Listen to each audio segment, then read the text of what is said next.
I got elected governor of Virginia 3.5 years ago, I had 2 Republican U.S. senators. They're both Democrats now.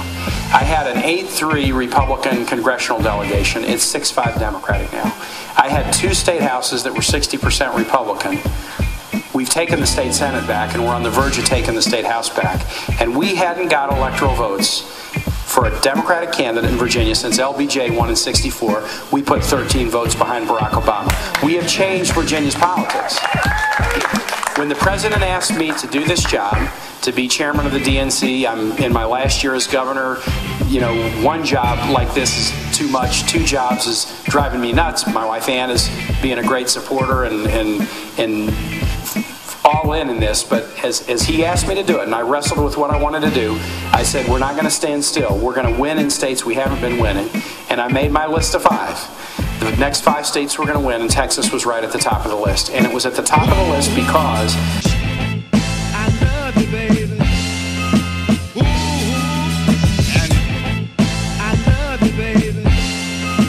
Ooh, and I love you, baby.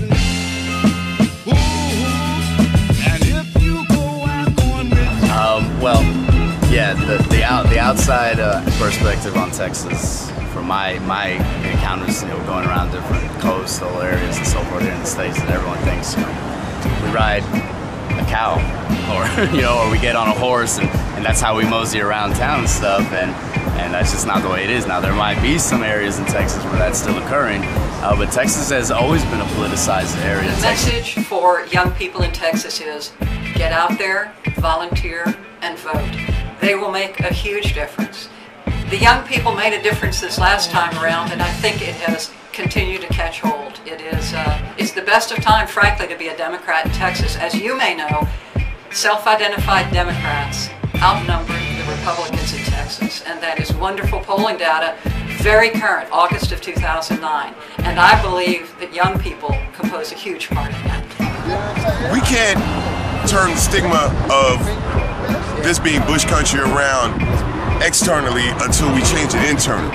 You know what I'm saying? People on the outside are not going to stop calling Houston bush country until we stop calling it bush country. But it has to stop feeling like bush country, and that's what we've been trying to do now, is enact our own change right here in Texas. You know what I'm saying? Rick Noriega for the Senate. That's what we're trying to get going on right now.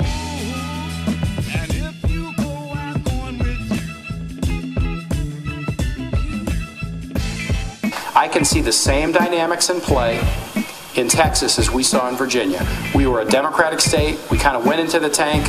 We're climbing out. We've turned it into a purple state trending blue. The same things, demographic change, party really getting its act together and going after it.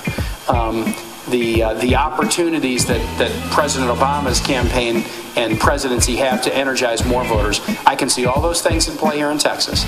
So early in my time as DNC chair, the first meeting I had with a state delegation was with the Texas delegation.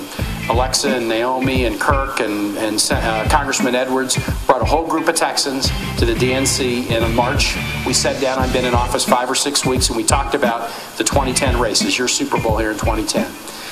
When my staff said to me, we're having our fall meeting of the DNC, we would normally have it in Washington, let's start to plan it. I said, why do we want to have it in D.C.? Let's go out to one of the states where we want to say, we're here, we're going to win, and that's what we've done. We have the entire DNC here in Austin to show we are dead serious about turning Texas blue, working with you to do that. And that's why we're here. That's why we're here.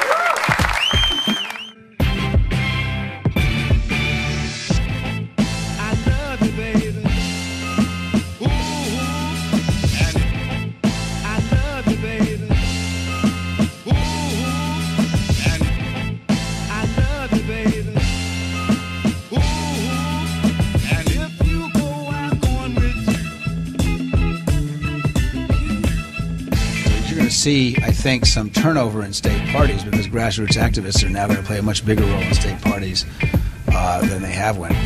Are there states left to go? Yeah, Texas. I do believe that Barack Obama can carry Texas in 2010. I think we're going to have a Democratic senator elected in Texas in 2010 for the first time in a long time.